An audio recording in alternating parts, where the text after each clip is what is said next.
One day I'm going to figure out a way to clickbait people. One day I'm going to captivate you people with something, and it'll be completely different from the title and the thumbnail. This is not one of them days, because I still live on planet Earth where things like this are seemingly commonplace, because I live in a world of absolute buffoons who think it necessary to specify the reasons they do or not do things. So let's just rip this Band-Aid off, shall we? A Morgan County teacher at Eminence High School was charged after she allegedly told students that she dreamed of having coitus with them in August of 2024. Brittany Fortenberry, terrible name that I could only imagine comes from a place like Wyoming, was charged with 2 counts of dissemination of matter harmful to minors, each a level 6 felony. On August 22nd, keep this out of my birth month. Officers with the Morgan County Sheriff's Department were notified after 2 students came forward that Fortenberry reportedly sent them inappropriate messages and videos on Instagram. According to court documents, an officer conducted an interview with the students on September 3rd. One student claimed that the teacher sent images and videos of sex toys and the stripper pole in her home and nude depictions. The student also said, "It's just bizarre you come to a school to see a teacher and you're supposed to be able to trust them." Proud of this kid. I don't know this kid, but I hope this kid is the scholar of this school. I hope this kid is the one who is the valedictorian of this school. I hope this kid ends up being a millionaire, billionaire, trillionaire who saves the next generation, because he or she hit the nail right on the head. Because how are you, we ask this question every time, how are you as a grown adult going to look at children and just think to yourself, ooh, to the point where you talk to them after school, you want to flirt with them during school, where you want to rub on them during or after school, or in this case, you want to send them videos of you doing nude depictions on a stripper pole. What about children is so fascinating to you mentally deranged freaks? Oh, I just answered my question. You're a mentally deranged freak. Now, you were probably looking at the title of the video and you were thinking to yourself, what? That don't make, what, huh? How do you correlate any of this with that? How do you do that? That don't really make any sense.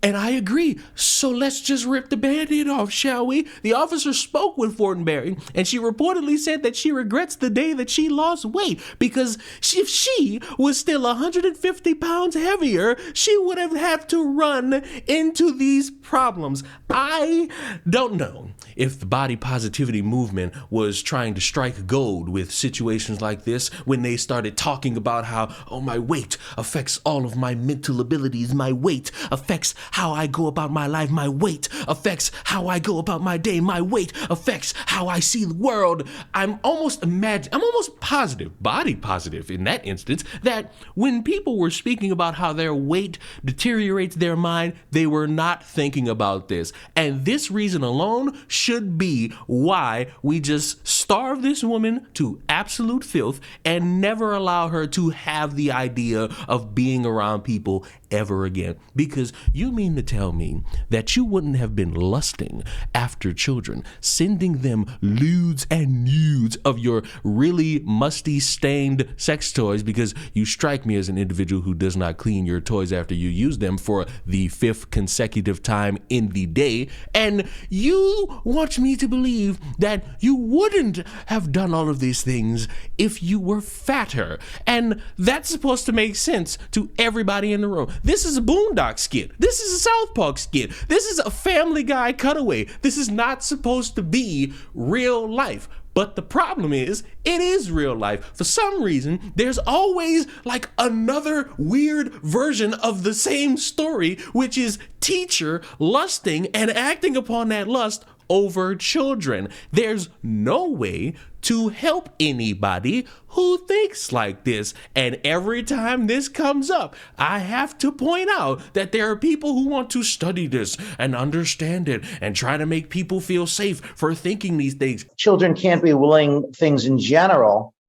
It's an odd view in that they seem to will things all the time. They will participation in kickball. They will showing up, participating in the bar mitzvah lessons, bat mitzvah lessons.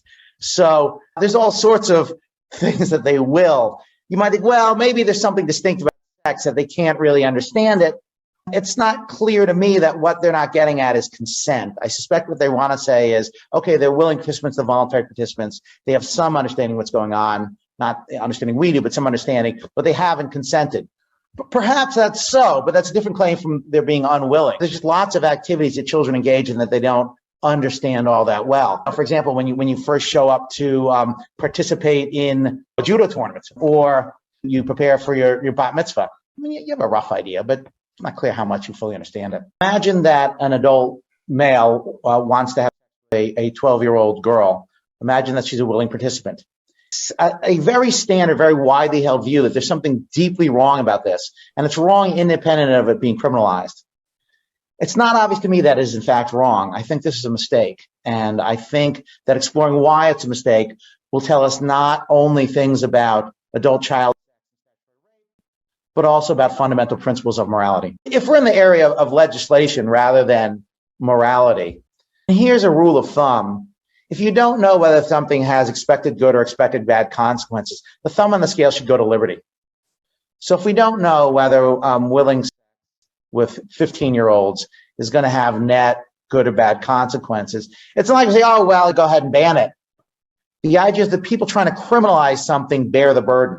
And even having harsh opinions on this, before we condemn people for engaging these on the basis of probabilistic utilitarianism, we should know that it does pose a risk for those and only those willing participants. I don't think we know that. No.